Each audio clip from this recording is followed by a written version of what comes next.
तो कैसे हैं आप लोग?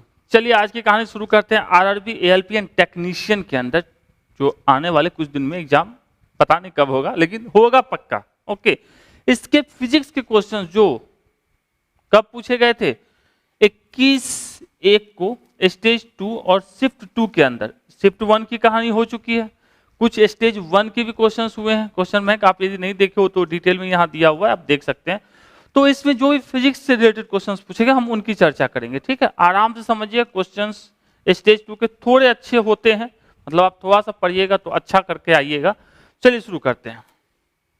पहला क्वेश्चन कह रहा है, यदि F न्यूटन का बल लगाकर 25 केजी द्रव्यमान के एक बक्से को 15 मीटर तक धकेला जाता है, यदि इस प्रक्रिया में किया गया कार्य 480 जूल है, तो F का मान ज्ञात कीजिए। बहुत ही आसान क्वेश्चन है। ओके, तो इसके लिए क्या कह रहा है, एक बहादुर है हमारे पास जिसका नाम रख दिया हमने बक्सा, और ये 25 केजी का है। बहुत सुंदर बात है। इसको इधर से धक्का देंगे F न्यूटन के साथ, ये बहादुर कहाँ पहुंच गया? मान लो यहां पहुंच गया, और इन दोनों के बीच की दूरी कितना है भैया? 15 मीटर का है। खुशी की बात है, धक्का दिए, कुछ काम हुआ, ठीक है, वर्क तो काम तो कुछ हुआ। तो इस काम को करने के लिए हमको जो वर्क करना पड़ा, कार्य करना पड़ा, वो है 880 जूल का काम करना पड़ा, ठीक है। हम लोग सब लोग जानते हैं कार्य बराबर क्या होता है? बल गुने विस्थापन। इतना ही नहीं होता है, थोड़ा सा और गौर करेंगे, होता है वर्क बराबर एक्चुअल जो होता है F.S होता है। ओके, इसी को लिखते हैं FS cos theta. Dot product जानते ही होंगे आप। तो चूंकि इसी तरफ बल भी लग रहा है और इसी डायरेक्शन में विस्थापन भी हो रहा है, तो एक ही तरफ दोनों सदिश राशि होंगी, तो दोनों के बीच का जो कोण होगा वो होगा कितने का? 0 डिग्री का। तो cos 0 1 होता है, चूंकि इसके वजह से हम लोग लिखते हैं W = FS, ठीक है, बल गुने विस्थापन। तो बल हमको निकालना है, कार्य दिया हुआ है, विस्थापन दिया हुआ है, मतलब हमको गिवन में बोला जाए तो S दे के रखा है 15 मीटर, और जो कार्य है वो W दे के रखा है 480 जूल। तो हमारा यहाँ F बराबर क्या हो जाएगा? W/S। और W का होता है, W 480 है फिलहाल यहाँ पे, और कितना दूरी चला? 15 मीटर। तो इसको काटा जाए, चलिए 3 से काटते हैं, सॉरी 5 से काटते हैं, 5 से ही काट लेते हैं, तो 3 हो जाएगा, और 5 से इसको काटेंगे 9 × 5 = 45 और 3 × 6 = 30 होगा इतना। अब ये 3 से भी कट सकता है, 3 × 3 = 9 और 3 × 2 = 6, तो ये हो जाएगा 32। और चूंकि क्या निकाले हैं? बल, तो इसका मात्रक क्या होगा? न्यूटन। तो 32 न्यूटन होगा। उम्मीद है समझ में आया होगा। आया तो आसान है, फॉर्मूला सब याद रखना है और बनाते जाना है। तो चलिए पहला का आंसर क्या हो गया? सी। चलिए नेक्स्ट की बात करते हैं। क्या कह रहा है? 25 किलो ओम प्रतिरोध वाले एक तार पर 12.5 वोल्ट विभवांतर आरोपित किए जाने पर प्रवाहित होने वाली विद्युत धारा मिली एम्पियर में ज्ञात कीजिए, ठीक है। आसान क्वेश्चन है, सिंपल सा चीज है, जो दिया है पहले लिख लेना है उसको। R बराबर दिया है 25 किलो ओम और V के मान दिया है 12.5 वोल्ट। तो 25 किलो ओम का मतलब है 25 × 10⁻³ ओम। और निकालने के लिए क्या बोला है? विद्युत धारा I का मान किसमें? मिली एम्पियर में, ठीक है। तो हम लोग क्या जानते हैं? ओम का नियम V = I × R जानते हैं, लगाइए। V = I × R। तो I हमको निकालना है V और R की मदद से। तो V का मान है 12.5 और R का मान है 25 × 10⁻³ और ये आंसर आएगा एम्पियर में। ठीक बात है, एकदम आसान सा चीज है। काटेंगे, 2 बर्ते में कट जाएगा तो क्या बचा? 1/2। ये माइन प्लस वाला ऊपर जाएगा तो माइनस में 10⁻³ एम्पियर। अब इसी को और लिखते तो 1/2 का मतलब 0.5।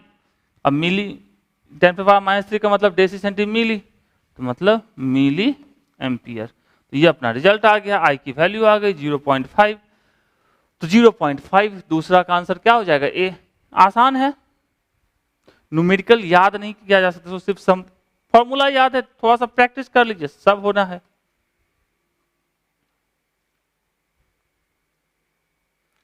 चलिए नेक्स्ट।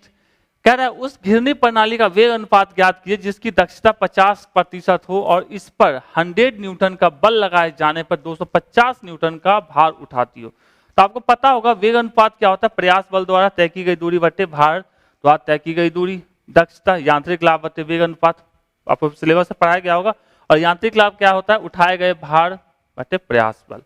तो सबसे पहले मैकेनिकल एडवांटेज हम निकाल लेते हैं, क्योंकि हमको जो दिया गया है इतना न्यूटन का बल लगाए जाने पर इतना न्यूटन का भार उठाती है, तो इससे हम क्या निकाल सकते हैं, उठाए गए भार और प्रयास भार। तो mechanical advantage is equals to उठाया गया भार इतना भार उठाती है, मतलब 250 और कितने बल लगाने पे, 100 बल लगाने पे, तो ये हमारा कितना हो जाएगा 2.5। मैकेनिकल एडवांटेज आसानी से निकल गया। अब हमको क्या देके रखा है, दक्षता देके रखा है। दक्षता हमको बराबर पता है यांत्रिक लाभ बटे वेग अनुपात, यांत्रिक लाभ हमको पता है, दक्षता पता है, तो वेग अनुपात के लिए क्या लिखेंगे, वेलोसिटी दक्षता बराबर mechanical advantage by velocity ratio. पूछ रहा है वेलोसिटी रेशियो ही ना पूछ रहा है, वेग अनुपात, तो वेलोसिटी रेशियो बराबर लिख सकते हैं सिंपल सा mechanical advantage by efficiency. Mechanical advantage की वैल्यू है 2.5 और एफिशिएंसी है 50%, तो मतलब 50%, मतलब क्या हो गया 2.5 बाई 50 इंटू 100 कट गया, ये क्या बचा 5।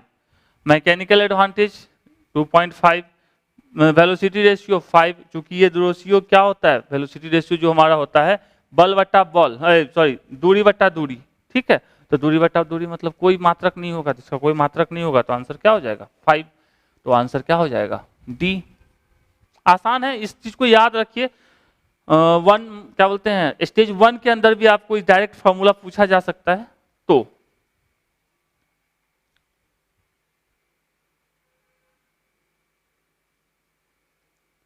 चौथा कह रहा है किसी धारावाही परिपथ में दो बिंदुओं के बीच वैद्युत डैश एक इकाई आवेश को एक बिंदु से दूसरे बिंदु तक स्थानांतरित करने में किया जाने वाला कार्य के बराबर होता है। जो हमारा विभवांतर होता है वर्क बाई कार्य बट्टे आवेश होता है, तो इकाई धन आवेश को एक बिंदु से दूसरे बिंदु तक ले जाने में जो कार्य करना पड़ता है उसी को विभवांतर कहते हैं, ठीक है, कहते हैं सिंपल सा। तो विभवांतर क्या होता है, इकाई धन आवेश को एक बिंदु से दूसरे बिंदु तक ले जाने में किया जाने वाले कार्य उन दो बिंदुओं के बीच का विभवांतर कहलाता है, ठीक है। इसका मात्रक क्या होता है, वोल्ट होता है, तो यहाँ पे क्या हो जाएगा हमारा विभवांतर। एक चीज और याद रखेंगे, विभवांतर इनफाइनाइट के लिए हमारा क्या होता है 0 होता है। इनफाइनाइट पे विभवांतर क्या होता है, आप कह सकते हैं इलेक्ट्रिक पोटेंशियल एट इंफिनिटी, ठीक है, अनंत पर विद्युत विभव 0 होता है, ऐसे भी याद रख सकते हैं। और इसका यदि आपको फॉर्मूला पता होगा तो वहां से भी आर की वैल्यू क्या डालेंगे इनफाइनाइट, तो फाइनल हमारा आंसर 0 में आएगा।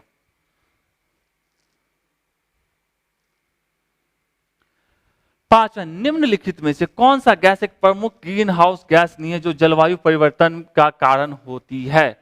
देखिए अब ये हमारे ग्रीन हाउस गैस है, ठीक है, इसमें जो नहीं है वो नहीं है। तो सबसे पहले कार्बन मोनोऑक्साइड इसके अंदर नहीं है, तो आंसर तो एक ही बार में मिल गया। मीथेन है, कार्बन डाइऑक्साइड है, नाइट्रस ऑक्साइड है, तो मतलब आंसर क्या हो जाएगा हमारा ए। नेक्स्ट हमारा क्या रहा है, यदि 85 डिग्री तापमान वाले 2.5 लीटर गर्म पानी को 4.5 लीटर ठंडे पानी के साथ मिलाया जाता है, ठीक है, तो संतुलन ताप पर पहुंचने पर ठंडे पानी का ताप 15 डिग्री बढ़ जाता है। अच्छी बात है, मतलब गर्म ठंडा को मिलाइए, ठंडा वाला 15 डिग्री बढ़ गया, ठीक है। इस मानक का यह मानकर कि कोई उष्मा हानि नहीं हुई है, ठंडे पानी का प्रारंभिक ताप डिग्री सेंटीग्रेड में ज्ञात कीजिए, ठीक है। तो जो दिया है पहले लिख लेते हैं। गर्म पानी के लिए, हॉट वाटर के लिए कह रहा है हमारा T1 मान लिया 85 डिग्री सेंटीग्रेड है, और कितना लीटर है, मतलब वॉल्यूम कह सकते हैं V1 हमारा है 2.5 लीटर। कोल्ड के लिए मतलब ठंडे पानी के लिए T2 बराबर हमको निकालने के लिए पूछ रहा है, T मान लेते हैं, और V2 हमको दे के रखा है कितना है 4.5 लीटर, और कह रहा है कि 15 डिग्री बढ़ जाता है। कहाँ इक्विलिब्रियम टेम्परेचर, मतलब T इक्विलिब्रियम होगा वो ठंडे पानी से 15 डिग्री बढ़ जाता है, यही कह रहा है ना अपना, आसान सा बात है। अपना फॉर्मूला होता है टी इक्विवेलेंट का T1 V1 plus T2 V2 by V1 plus V2, लगा देते हैं। टी इक्विवेलेंट क्या होता है formula, T1 V1 plus T2 V2 by V1 plus V2।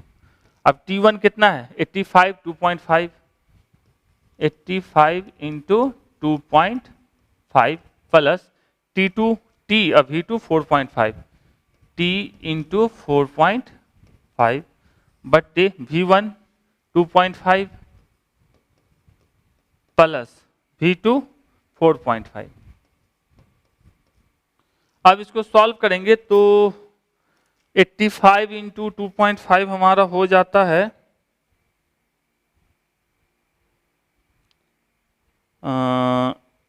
85 into 2.5 हमारा होता है 212.5, 212.5 प्लस ये हो गया 4.5 T। अब बट्टे में क्या हो गया 6 1 7 7, और इस साइड T इक्विवेलेंट हमको पता है T प्लस 15। अब दाया बाया कर लेते हैं, इसको लिख सकते हैं 7T प्लस 15 गुने 7 105 बराबर 212.5 प्लस 4.5 T। अब दाया बाया कीजिए 4.5 को इधर और वो 105 को उधर, तो ये हो जाएगा 7T माइनस 4.5 T बराबर 212.5 माइनस 105। ठीक है, तो यहां से हो गया कितना 4 3 7 2.5 T बराबर इस साइड से हमारा हो गया 112 में से 5 जाएगा तो 7.5 और ये हो गया हमारा तो 5 गया ये लड्डू, तो लड्डू में से लड्डू तो ये हो गया 107, यही होगा ना 7 + 12 2। तो अब इसको सॉल्व करेंगे T बराबर कितना लिख सकते हैं 107.5 डिवाइडेड बाई 2.5, तो कितना होता है भैया 107.5 डिवाइडेड बाई 2.5, ये हो जाता है 43। तो T इक्वल्स टू कितना आ जाएगा 43 डिग्री सेंटीग्रेड। तो 43 कहाँ है, यहाँ है। तो फॉर्मूला एक याद रखना है, पुटिंग द वैल्यू कैलकुलेटिंग, बात आगे बढ़ेंगे।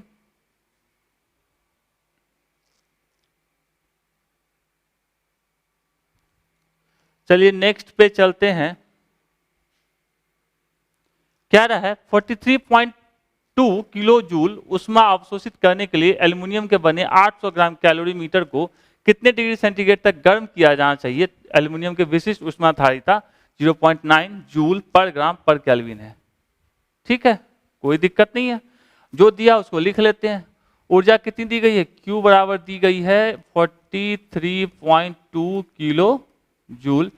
एल्युमिनियम का M दे के रखा है आपको 800 ग्राम। ठीक है, ओके, और डेल्टी पूछ रहा है कितना बदलेगा, और क्या दे क्या है M की वैल्यू दे के रखा है आपको कितना 0.9 जूल पर ग्राम पर केल्विन। चूंकि ये ग्राम में दिया तो इस ग्राम वाले को हमको बदलने की जरूरत नहीं है। ओके, और किलो के तो बदलना ही पड़ेगा अपने को। तो आपसे पूछा जा रहा है डेल टी, तो हम लोग क्या जानते हैं Q equals to M S del T. तो डेल टी बराबर क्या हो जाएगा Q by M S. Q की वैल्यू कितनी है 43.2 इंटू 10⁻³ लिख लेते हैं। किलो का मतलब M की वैल्यू है 800 और S का मान है 0.9। ठीक है, और कहीं जूल में तो किलो के टर्म में दिया नहीं है कुछ भी। अब इसको सॉल्व कर लेते हैं, चलिए देखते हैं कितना आता है। तो ये आ गया हमारा 43.2 डिवाइडेड बाई 800 बराबर इतना डिवाइडेड बाई 0.9, तो ये आपका आ जाएगा अप्रॉक्स 0.06 इंटू 10⁻³ और इसको लिख सकते हैं 1 2 3 मतलब 60 और डेल्टी मतलब 24 का केल्विन में हम लेंगे तो 60 केल्विन। तो 60 केल्विन चलिए 8 का 3 बक्सों का वजन 4, 5, 11 किलोग्राम है। निम्नलिखित में से कौन सा इन बक्सों के किसी भी संयोजन का किलोग्राम में कुल वजन नहीं हो सकता है? देखिए 15 की बात करें तो 11 और 4 को जोड़ेंगे, 11 + 4 बराबर 15, मतलब ये पॉसिबल है। 16 की बात करें 11, 5, 16, ये भी पॉसिबल है। और 17 की बात करें 5 और 9, नहीं 17 नहीं पूरेगा। 20 की बात करें 5 और 9, 11, 5 + 4 + 11 मतलब 20 पूर जाएगा, ये भी पूर गया। तो जो नहीं पूरेगा वो कौन सा होगा? 17। आसान सा था, जोड़ जाड़ लिए। नेक्स्ट, एक ग्रह की परिधि 36,000 किलोमीटर है, मतलब एक ग्रह है, इसका सरकमफ्रेंस परिधि कितना दिया है, मतलब टोटल डिस्टेंस जो है S बराबर 36,000 किलोमीटर। तो मतलब 36, इसको लिख सकते हैं 36,000 है ना, इंटू 10⁻6 मीटर लिख सकते हैं। किलो का मतलब 10⁻3 या 3 लड्डू इधर से पकड़ लिए तो 10⁻6। ओके, और क्या रहा है, यदि ये ग्रह कोई अन्य गति नहीं करता और इसे एक पूर्ण घूर्णन में 20 घंटे का समय लगता है। ओके, मतलब पूर्ण घूर्णन मतलब एक बार पूरा घूम जाने में, ठीक है। तो उसकी मध्य रेखा पर स्थित एक बिंदु की गति ज्ञात कीजिए। मतलब मान लो यहाँ एक वस्तु रखा हुआ है, इसकी गति क्या होगी, ये पूरा घूमेगा तो उसकी भी गति क्या होगी, वही पूछ रहा है। तो इसके लिए टाइम कितना दिया है? 20 घंटा, मतलब t = दिया है अपने को 20 आवर। तो इसको लिख सकते हैं 20 × 60 मतलब मिनट है, 60 मतलब सेकेंड। तो ये क्या होगा? 36 × 72, 7 इतना। अब हमको क्या चाहिए? इसका गति पूछ रहा है, मतलब सिंपल सा कह सकते हैं चाल बराबर क्या होता है? दूरी बटे समय। तो दूरी कितना है? 36 × 10⁻6 और समय कितना है? 72 × 10⁻3 लिख सकते हैं ना इसको, 72 × 10⁻3 सेकेंड। तो 36 दूना कट गया और यहाँ से काटेंगे तो ये 3, मतलब 1000/2 मतलब 500, और चाल है तो मतलब मीटर/सेकेंड। ठीक है, तो 500 मीटर/सेकेंड। तो आंसर क्या हो जाएगा? डी। एकदम आसान सा है। चलिए आगे देखते हैं। 10 क्या रहा है? 5000 kg/m³ घनत्व और कितना 10.8 न्यूटन भार वाले धातु के टुकड़े का आयतन ज्ञात कीजिए। देखिए घनत्व तो हमको पता होता है, क्या होता है? मास मतलब द्रव्यमान बटे आयतन वॉल्यूम। ठीक है, इतना भार है तो हम लोग जानते हैं भार, वेट बराबर क्या होता है? m × g। तो वेट अपने को दिया है कितना? 10.8 न्यूटन। अपने को मास नहीं पता, मतलब m, और g का मान दिया है 10। तो m बराबर कितना हो जाएगा? 10.8/10 मतलब 1.08 kg। ठीक है, आराम से निकल गया m। अब नेक्स्ट में हमको क्या निकालना है? क्या क्या क्या क्या क्या?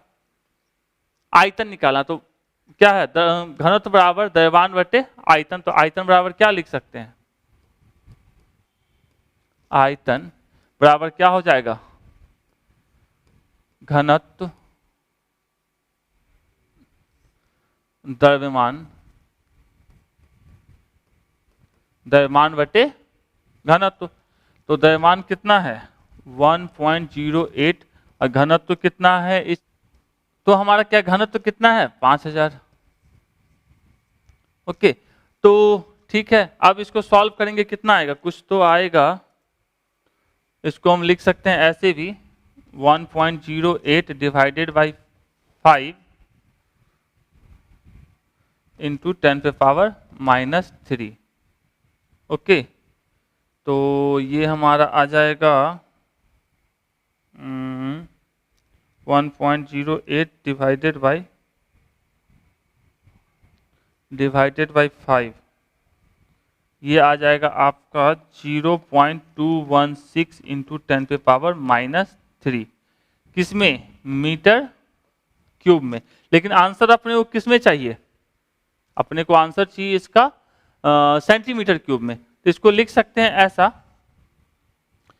कैसा लिख सकते हैं, इसको लिखे 216 इंटू 10⁻⁻6, ठीक है, मीटर क्यूब, और 216 और 10⁻⁻6 का मतलब क्या, 10⁻⁻2 का whole cube metre cube.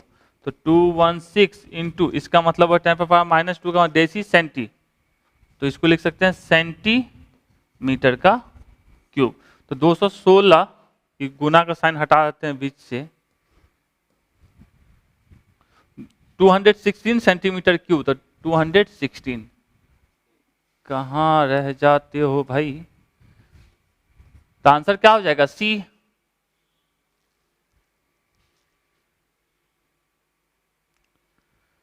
Next, M के जी द्रव्यमान वाले एक ड्रम को एक रैंप पर लुढ़काया जाता है। रैंप के निचले सिरे पर इसकी गतिज ऊर्जा 10 किलो जूल तथा वेग इतना होता है। यदि इसकी प्रारंभिक गतिज ऊर्जा इतनी थी तो उसको किस वेग के साथ रैंप के नीचे धकेला गया था।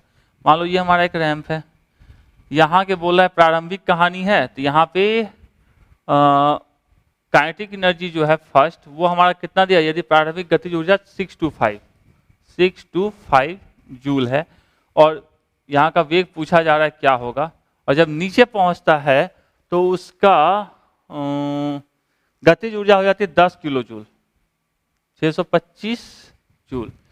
यहाँ जब पहुंचता है तो उसकी गतिज ऊर्जा हो जाती है कितनी 10 किलो जूल, 10 किलो जूल, मतलब इसको मान लो K2 मान लेते हैं, और यहाँ का वेग जो हो जाता है वो हमारा हो जाता है 20 मीटर पर सेकेंड। ये कह रहा है कहानी में, ठीक है। तो अपने को पूछ रहा है कि V1 जब स्टार्टिंग में लुढ़का होगा उस समय क्या रहा होगा इसका वेग। तो सबसे पहले इसकी मदद से हम लोग m का मान निकालते हैं। तो हम लोग क्या जानते हैं, काइनेटिक एनर्जी बराबर हाफ mv²। तो m बराबर हो जाएगा 2 इंटू काइनेटिक एनर्जी बट्टे v का स्क्वायर, मतलब 2, और काइनेटिक एनर्जी कितना है, नीचे वाले की बात कर रहे हैं, मतलब K2 की बात कर रहे हैं, ठीक है। लो K2, ये हमारा V2, तो हमारा क्या हो जाएगा V2। तो K2 की वैल्यू कितनी है 10 इंटू 10⁻3, और V की वैल्यू है 20, तो 20 का स्क्वायर, ये हमारा कितना हो जाएगा 20 इंटू 10⁻3 बट्टे 20 गुने 20, ये से ये कट गया। तो यहाँ यदि हम आते हैं तो इसको लिखा जा सकता है 1000 बट्टे 20, ये से ये कट गया, इससे 50, तो ये हमारा हो गया 50 kg, m निकल गया। अब ऊपर वाले में हमको निकालना है, ठीक है। तो क्या होता है हमारे पता है, K1 इक्वल्स लिख सकते हैं हाफ mv1 का स्क्वायर। यहाँ से हमको क्या निकालना है, v की वैल्यू निकालनी है, तो v1 का स्क्वायर बराबर लिखा जा सकता है 2k1/m, और k1 की वैल्यू हमको पता है कितनी है 265, 625, और इसका मान आया 50। इसको हल किया जाए तो हल करने पे कितना आएगा 625 डिवाइडेड बाई 625 इंटू 2 बराबर डिवाइडेड बाई 50, तो ये आता है हमारा V1 का स्क्वायर बराबर 25। तो V1 बराबर क्या हो जाएगा √25, मतलब √25, तो V1 बराबर कितना हो जाएगा 5 मीटर पर सेकेंड। उम्मीद है थोड़ा सा समझ में आएगा, थोड़ा थोड़ा सा करके ये सब होगा, तो 11 का C 5।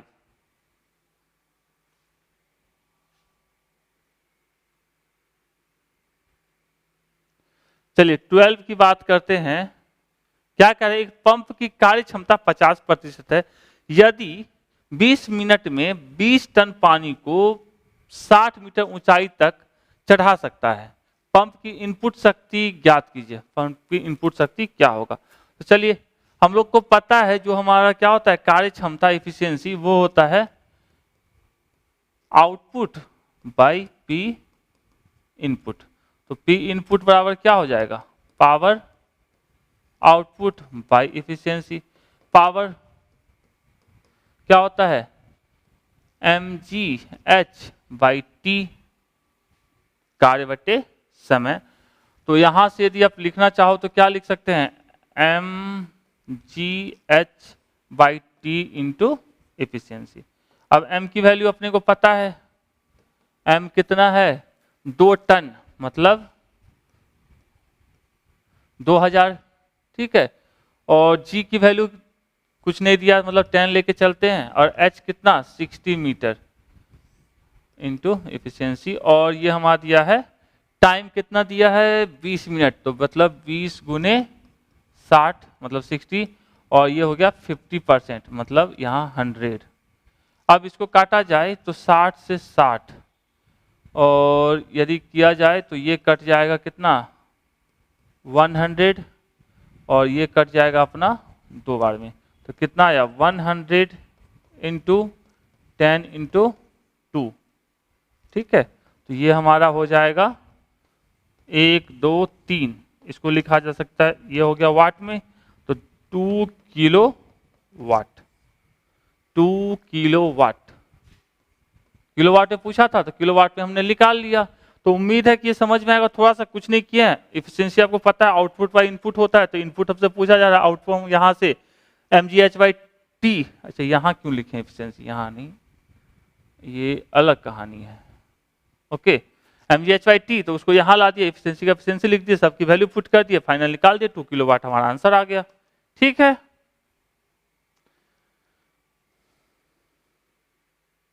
चलिए नेक्स्ट हमारा है 1.6 कूलम के एक आवेश को इतना वोल्ट विभवांतर पर स्थानांतरित करने में किया गया कार्य। हम लोग जानते हैं क्या होता है, V बराबर W बाई क्यू। तो किया गया कार्य मतलब W बराबर पूछ रहा है, तो V इंटू क्यू। V की मान कितना दिया है, V क्या है 0.8, और Q का मान दिया 1.6, ठीक है। तो 1.6 इंटू 0.8, 1.6 इंटू 0.8, 1.28,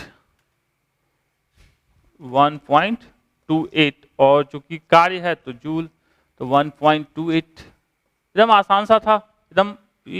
अब इससे पहले भी याद होगा एक विभवांतर वाला क्वेश्चन था इसी सेट में, कि इकाई धन आवेश को एक बिंदु से दूसरे बिंदु वाली, तो वही कॉन्सेप्ट है, सेम टू सेम। 13 का क्या हो गया बी। चलिए 14, क्या कह रहा है, किसी गियर ट्रेन में संचालक गियर में कितने दांते हैं, जबकि संचालित फॉलोअर गियर में 10 दांते हैं। संचालक गियर के प्रत्येक 16 चक्कर के लिए संचालित गियर 40 चक्कर घूमता है, ठीक है। तो आपको वेलोसिटी रेशियो पता होगा, ड्राइवर का टर्न बटे फॉलोअर का टर्न बाय फॉलोअर का टीथ बाय ड्राइवर का टीथ, ये आपको पता होगा क्योंकि मशीन डिजाइन के अंदर पढ़ना है अपने को। तो यहां से सिंपल सा लिख सकते हैं वेलोसिटी रेशियो, क्या कह रहा है, ड्राइवर टर्न, ड्राइवर कितनी बार घूमा है, तो किसी गियर ट्रेन संचालक मतलब ड्राइवर गियर के प्रत्येक 16 चक्कर में, ड्राइवर गियर का टर्न है मतलब ड्राइवर का टर्न बाय लिख सकते हैं फॉलोअर का टर्न, बराबर कितना, फॉलोअर का टिथ बाय ड्राइवर का टिथ, ठीक। तो यहां से आप और आगे लिख सकते हैं ऐसा, ड्राइवर का टर्न कितना है, ड्राइवर गियर प्रत्येक 16 चक्कर मतलब 16, और के लिए संचालित फॉलोअर में 40 बराबर किसी गियर में संचालित ड्राइवर गियर में इतनी दांतें, ड्राइवर का हमको नहीं पता है, और फॉलोअर का गियर में 10 दांतें हैं, 10, मतलब सबको एक साथ बैठा लिए, और तो कुछ नहीं। कितना अच्छा अपना ट्रेन चल रहा है, ड्राइवर और ड्रिवन। रुक गया क्या भाई, चल जा, चलो चला। तो यहां से हम लिख सकते हैं x बराबर कितना हो जाएगा 10 इंटू 40 डिवाइडेड बाई 16, ठीक है। तो ये 10 और ये 4, ये इससे काटेंगे 2.5, 2.5 इंटू 10 मतलब 25। तो टिथ हम x मान लिए, तो डी ड्राइवर का टिथ कितना हो जाएगा, बराबर हो जाएगा 25, यही तो है बस यही है फॉर्मूला, याद रखिए। आपको शिफ्ट 1 में तो फॉर्मूला पूछने वाला है, ठीक है, उसमें न्यूमेरिकल्स कम रहते हैं तो फॉर्मूला पूछा जा सकता है, ठीक है। तो ऐसा ही अपना गियर ट्रेन चलता रहता है, आप भी चलाइए, मजा लीजिए, ठीक है। तो क्वेश्चन नंबर 14 का आंसर हो गया डी।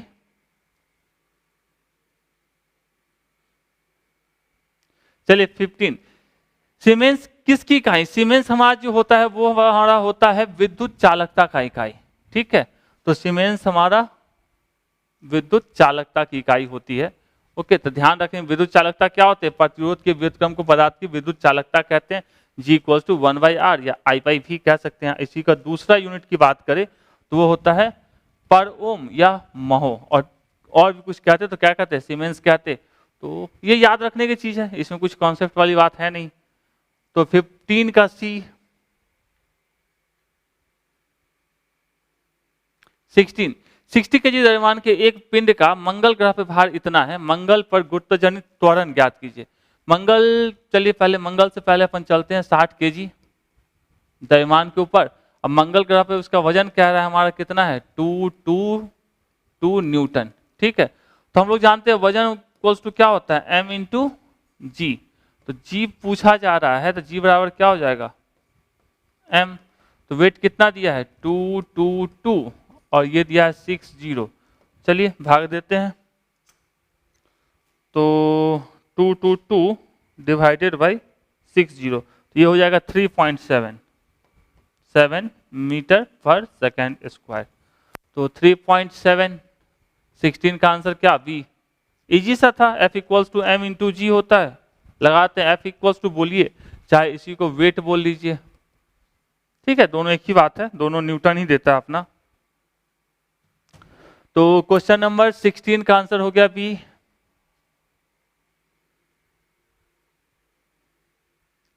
चलिए 17, डैश किसी गियर के पिच सर्कल और दांतों के निचले हिस्से के बीच की दूरी है। पिच सर्कल फिगर क्लियरली दिखना चाहिए, ये हमारा पिच सर्कल, ठीक है, और ये है दांत का निचला हिस्सा।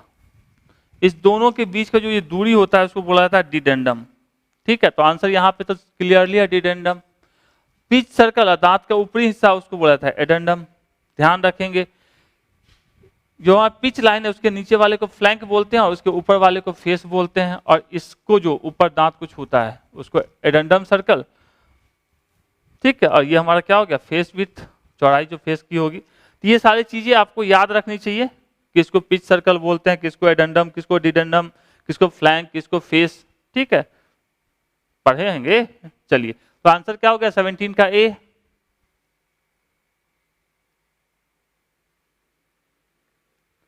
-200 डिग्री सेल्सियस बराबर कितना फ़ारेनहाइट?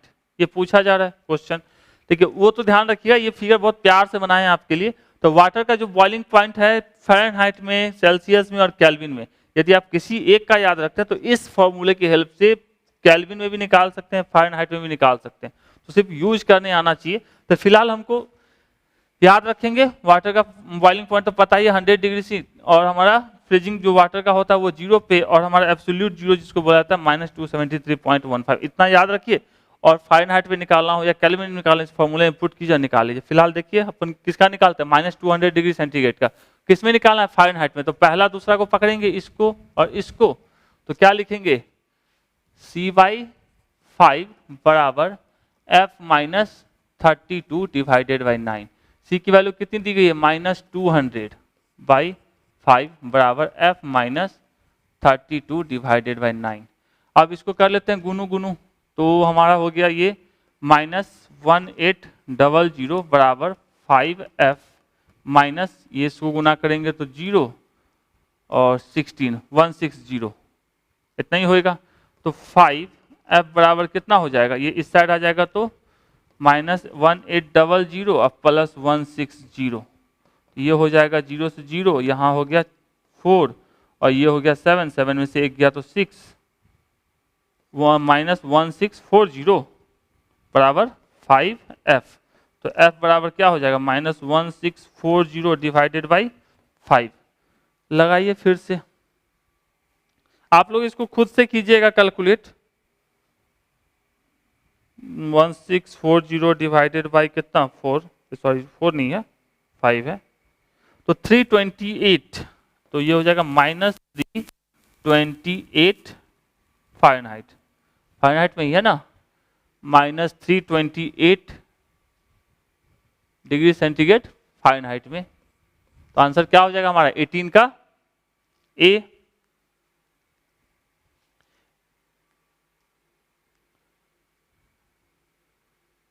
निम्नलिखित में किस पदार्थ का घनत्व सबसे अधिक होता है? तो कुछ लोगों को याद रखिए, जैसे सोना, पारा, चांदी, तांबा, लोहा, पानी, इन सब का। तो इस सब में देखो सबसे ज्यादा है किसका घनत्व? 19.3 किसका? सोने का। तो कह सकते हैं हमारा आंसर क्या हो जाएगा 19 का बी। 20 500 ग्राम द्रव्यमान वाली एक कार में मौजूद गतिज ऊर्जा इतनी है, इसकी चाल ज्ञात कीजिए। आसान है, ये तो आसान है। ओके, तो हमको पता है कितना दिया है, काइनेटिक एनर्जी बराबर हम लोग जानते हैं हाफ mv², और काइनेटिक एनर्जी दिया है 64 × 10⁻³ जूल, मतलब किलो जूल था तो किलो को लिख लिए 1/2, और m दिया है 500, और v² के लिए v निकालना है। तो v² बराबर लिखा जा सकता है 2 × 64 × 10⁻³ डिवाइडेड बाई 500। इससे इसको काटेंगे तो ये 1000 है, तो 2 मरते में कट गया, तो ये हो गया हमारा कितना 2 × 64 × 2। इसको v², तो v बराबर लिखते तो क्या लिखते हैं 2 से 2 मतलब 2, और × 8 मतलब 8 दूनी 16 मीटर पर सेकेंड। तो 8 दूनी 16 मीटर पर सेकेंड।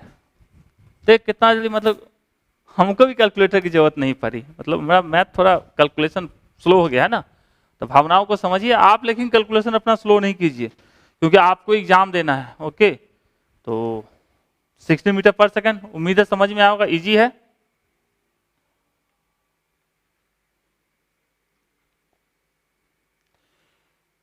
वाट स्टेरेडियन डैश की इकाई होती है? तो वाट स्टेरेडियन जो होता है विकिरण तीव्रता की इकाई होती है।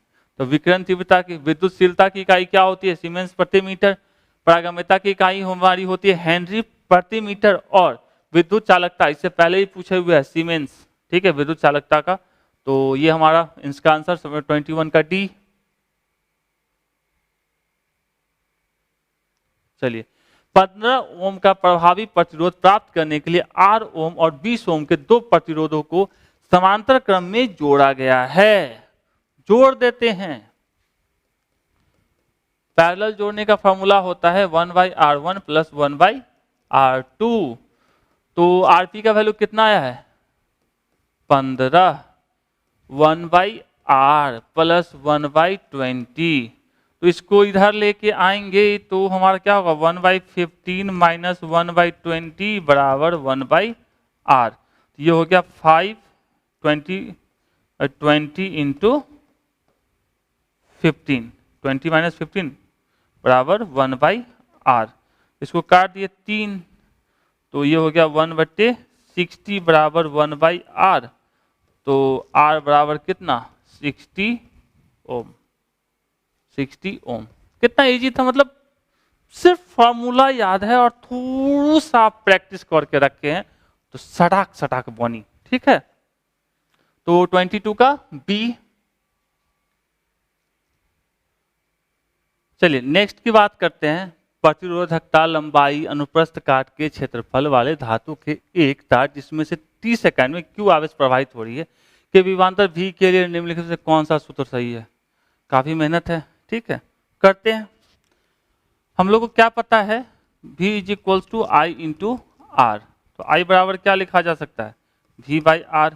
और I बराबर और हम लोग क्या जानते हैं आवेश बटे समय, मतलब Q/T। और V R बराबर क्या जानते हैं ρL/A।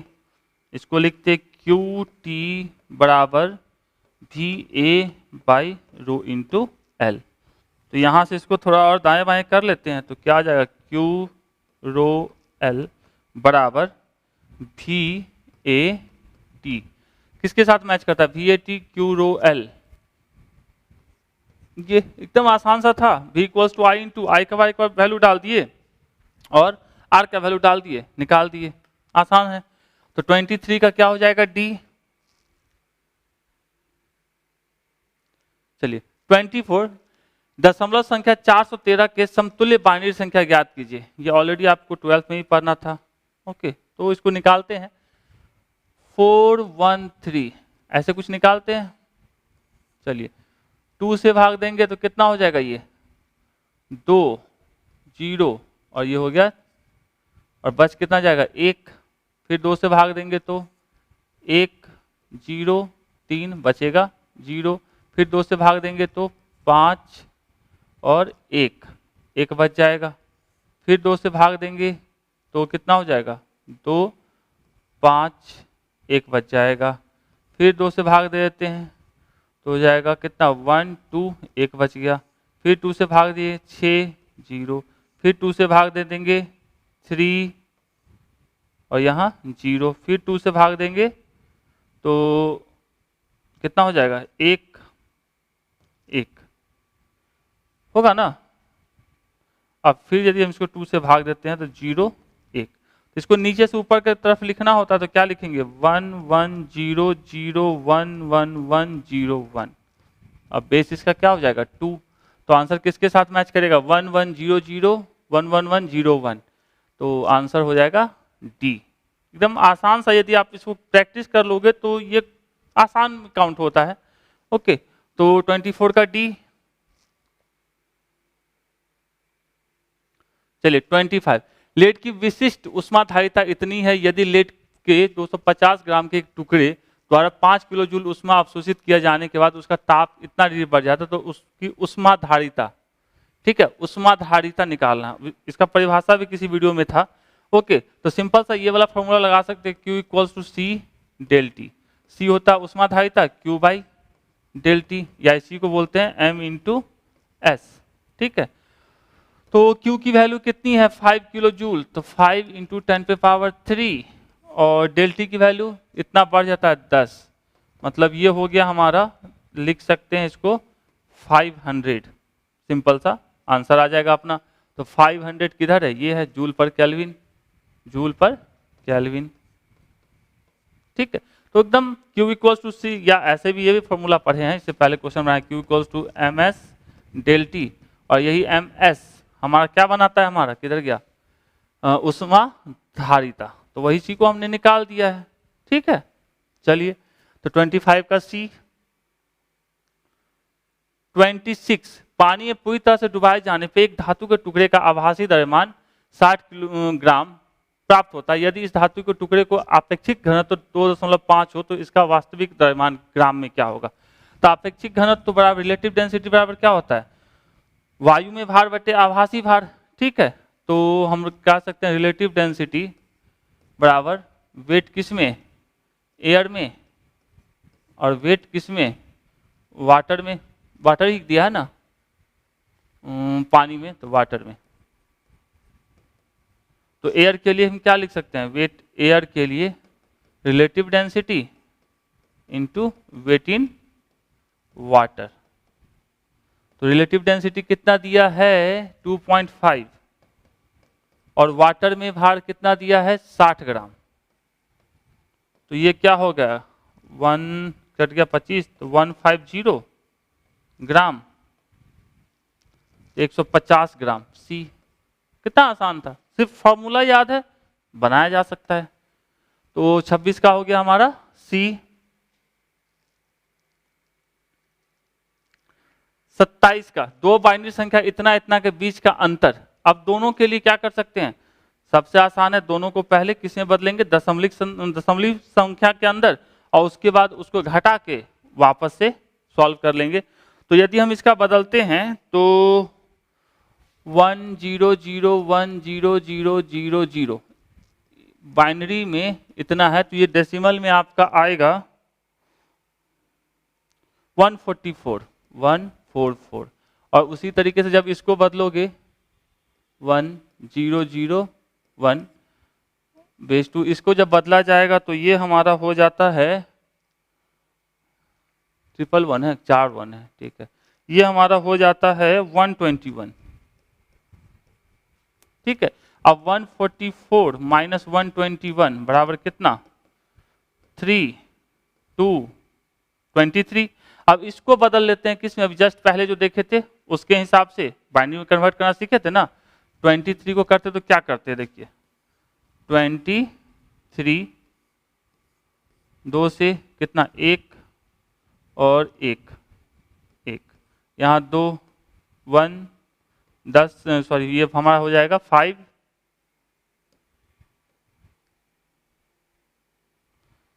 5 और यहाँ 1, फिर 2 से करेंगे तो ये हो जाएगा 1, फिर 2 से करेंगे तो 1 0 और फिर 2 से करेंगे तो 0 1। तो यहाँ से नीचे से ऊपर लिखते हैं तो 1 0 1 1 1 बराबर कितना हो जाएगा 23। तो 1 0 1 1 1 1 0 1 1 1 आंसर क्या जाएगा 27 का ए। अब चलिए जिनको नहीं पता कि इसको 144 में कैसे लिखें उसके लिए भी थोड़ा सा देख लेते हैं। तो 1 0 0, बाकी दूसरे वाले का आप खुद भी कर सकते हैं, इतना ही है ना, 1 0 0 1 4 0। अब इसको ऐसे लिखते हैं 2 पे पावर 0, इसको 2 पे पावर 1, 2 पे पावर 2, 2 पे पावर 3, 2 पे पावर 4, 2 पे पावर 5 5, 2 पे पावर 6 और ये हो जाएगा 2 पे पावर 7। तो इसको ऐसे लिखना है 1 इंटू 2 पे पावर 7 प्लस 0 इंटू 2 पे पावर 6 प्लस 0 इंटू 2 पे पावर 5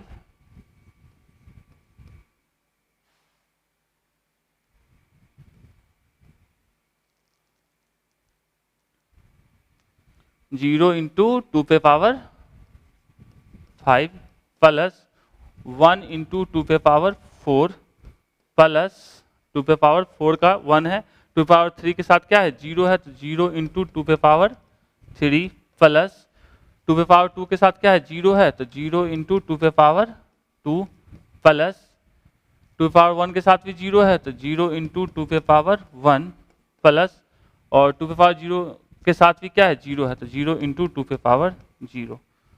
मतलब इसके साथ इसको गुना करके लिखना है और जोड़ देना है सबको एक लाइन से। तो 2 पे पावर 7 कितना होता है, 2 पे पावर 7 1 2 3 4 5 6 7 3 3 6 1 7 128 हमारा हो जाएगा 128।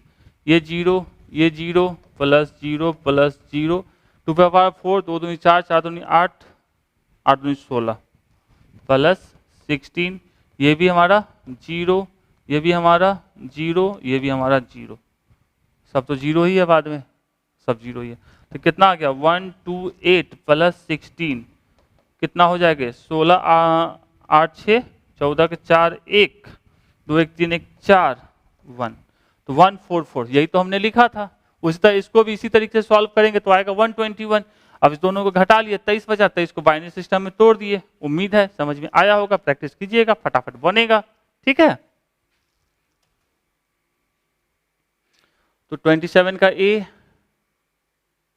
चलिए 28 लेड का संलयन के विशिष्ट गुप्त उष्मा 23 जूल पर ग्राम है, ठीक है। यदि लेड कि एक टुकड़ा इसके हिमांक इतना तापमान जमने के लिए इतना जूल की उष्मा मुक्त करता है तो उस टुकड़े का द्रव्यमान ज्ञात कीजिए। सिंपल सा Q का वैल्यू आपको दे दिया है 2116 जूल और L का 23, ठीक है। और टेम्परेचर दी है हमको, उससे जरूरत नहीं है। तो Q इक्वल्स हम लोग क्या जानते हैं M इंटू L, तो M बराबर क्या हो जाता है Q बाई L, और Q की वैल्यू दिया है 2116 और L की वैल्यू दिया है 23। अब काटिए फिर से 2116 डिवाइडेड बाई 23, ये आ गया 92, तो आ जाएगा 92 kg। तो 92 आसान था, Q equals to M into L, जब आपको निकालना हो ऐसा कुछ।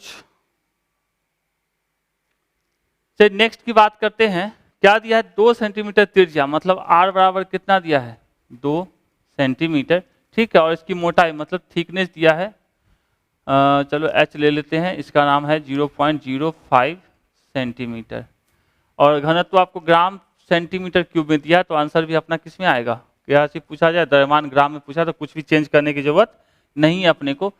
तो वो हमको क्या दिया है, घनत्व तो दे के रखा है, ठीक है, और त्रिज्या दे दिया गया, मोटाई दे गई, उससे हम आयतन निकाल सकते हैं।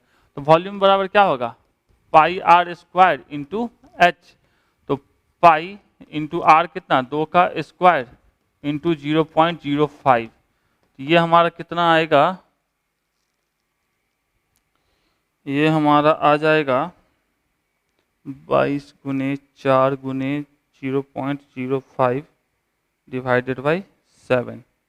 तो ये आ जाएगा 0.628, 0.628, ठीक है, या इसको हम लिख सकते हैं सिंपल सा 0.63। और चूंकि सेंटीमीटर में सब कुछ, तो सेंटीमीटर का क्यूब, ठीक है। अब अपने पास घनत्व, हमको क्या निकालना है, क्या निकालना है, क्या निकालना है, द्रव्यमान निकालना। द्रव्यमान बराबर क्या लिखा जा सकता है, द्रव्यमान बराबर लिख सकते हैं घनत्व गुने आयतन। तो घनत्व हमारा कितना है 19.3 और आयतन कितना है 0.63। तो इसको गुना कर लेते हैं, गुना करेंगे तो कुछ तो आएगा 19.3 इंटू 0.63, ये आ जाएगा 12.159 और ये ग्राम में आएगा। तो 12.159 कौन सा, यही तो है एक। तो उम्मीद है समझ में आया होगा। सिंपल सा, पहले हमने आयतन निकाल लिया, द्रव्यमान घनत्व बराबर द्रव्यमान बटे आयतन होता है, तो द्रव्यमान बराबर क्या होगा, घनत्व इंटू आयतन। यहां से आंसर आ जाएगा हमारा, तो 29 का डी। नेक्स्ट क्या है, एक समान मीटर पैमाने का वजन 75 किलोग्राम है, इसे 50 सेंटीमीटर निशाने पे लटकाया गया है। लो, एक पैमाना है, यहाँ कह रहा है एक समान मीटर पैमाने का, मतलब पूरा लेंथ इसकी कितनी होगी 1 मीटर की। तो इसके सेंटर पे पकड़ लो और इसको लटकाया गया, लो लटका दिए, ठीक है। और इसे 50 सेंटीमीटर के निशाने पर लटकाया गया, तो मतलब यहाँ से यहाँ तक की दूरी कितना है 50 सेंटीमीटर, ठीक है। लटका 40 ग्राम के एक द्रव्यमान को 20 सेंटीमीटर के निशाने पर, मतलब यहाँ से 20 सेंटीमीटर के निशाने पर 40 ग्राम को, ओके। और 50 ग्राम के एक द्रव्यमान को 90 सेंटीमीटर के निशाने पर, मतलब 90 यहाँ कुछ होगा, मतलब यहाँ से यहाँ तक ये हमारा 20, ये हमारा 90, और 90 पे कितने को 50 ग्राम को, ठीक है। इससे 20 ग्राम के एक अन्य द्रव्यमान को कहां पर रखे जाने पर यह पैमाना संतुलन की स्थिति में रहेगा। मान लो यहां पर रख देते हैं, ठीक है, और कितने ग्राम को है 20 ग्राम, 20 ग्राम को यहां से यहां तक का दूरी x मान लेते हैं। तो आप जानते हैं इक्विलिब्रियम का फॉर्मूला के हिसाब से हम इसको लिख सकते हैं कितना, इस पॉइंट से सबको कैलकुलेट करना, तो यहां से यहां तक की दूरी कितनी होगी, ये इतनी 20 है, इधर 30, तो लिख सकते हैं 40 इंटू 30 प्लस यहाँ से यहाँ दूरी 10 x और ये 20, तो 20x बराबर यहाँ से यहाँ की बात 50 इंटू 40। तो इसको हो गया कितना हमारा 1200 प्लस 20x बराबर 2000।